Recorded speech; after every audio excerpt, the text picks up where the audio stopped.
जय हिंद दोस्तों, आप सभी का ओबरा स्टडी में स्वागत है। तो चलिए आज हम लोग सिर्फ इसका रिवीजन करते हैं। ये हम लोग कल पढ़ चुके हैं, आज इसका सिर्फ रिवीजन करते हैं।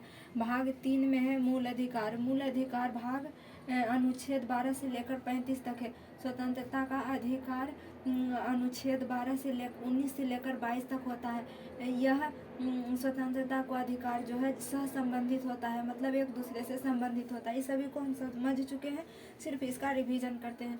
नागरिकता, ये स्वतंत्रता का अधिकार है जो जिसे दो भागों में बांटा गया। एक नागरिक को दिया गया है और एक राज्य को दिया गया है, यानी स्टेट को दिया गया है।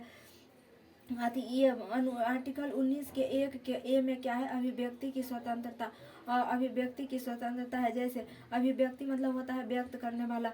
आप अपने विचारों को जिस तरह से व्यक्त कीजिए, आपका मर्जी है। या बोल के कीजिए, लिख के कीजिए, या सांकेतिक रूप से कीजिए, या मौन रूप से कीजिए, या प्रेस की स्वतंत्रता इसी में है। अभिव्यक्ति की स्वतंत्रता के ही अंतर्गत आता है प्रेस की स्वतंत्रता।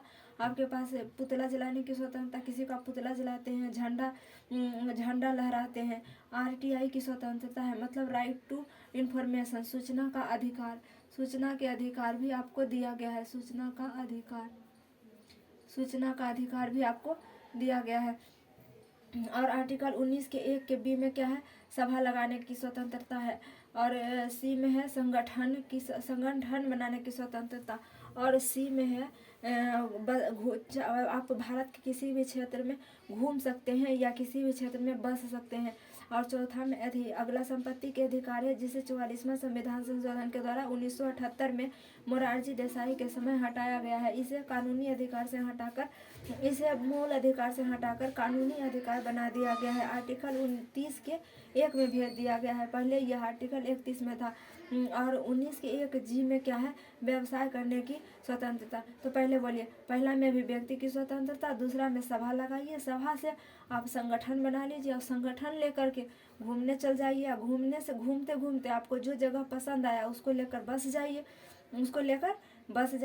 और बस गए तो उसके बाद संपत्ति भी खरीदिएगा। संपत्ति अगर हो गया तो व्यवसाय भी कीजिएगा। और अगर आप इसका हनन करते हैं, आप अगर इस आर्टिकल का मिसयूज करते हैं तो इस पे प्रतिबंध लगाया जा सकता है अनुच्छेद 19 के 2 के तहत, अनुच्छेद 19 के 3 का तहत। मतलब जो भी आर्टिकल इसके सामने लिखा हुआ, अगर आप इसका विरोध करते हैं तो आप यदि इसको आप विरोध करते हैं तो आपका ये लगाकर प्रतिबंधित कर दिया जाएगा। मतलब जो भी आर्टिकल इधर है, आप इसका हनन करते हैं, इस साइड वाले को हनन करते हैं तो आप पर इस आर्टिकल के तहत कानूनी कार्रवाई की जाएगी। जैसे अनुच्छेद 19 के 1 के ए से आप इसका हनन करते हैं तो आप पर 2 लगेगा। ये 2 का हनन कीजिएगा 3 लगेगा, 3 का हनन कीजिएगा 4 लगेगा, 4 का हनन कीजिएगा 5 लगेगा, 5 का भी हनन कीजिएगा तो 5 लगेगा। और ये आप यानी 7 का हनन कीजिएगा तो आप पे 6 लगेगा। मिलेंगे नेक्स्ट क्लास में, तब तक के लिए धन्यवाद।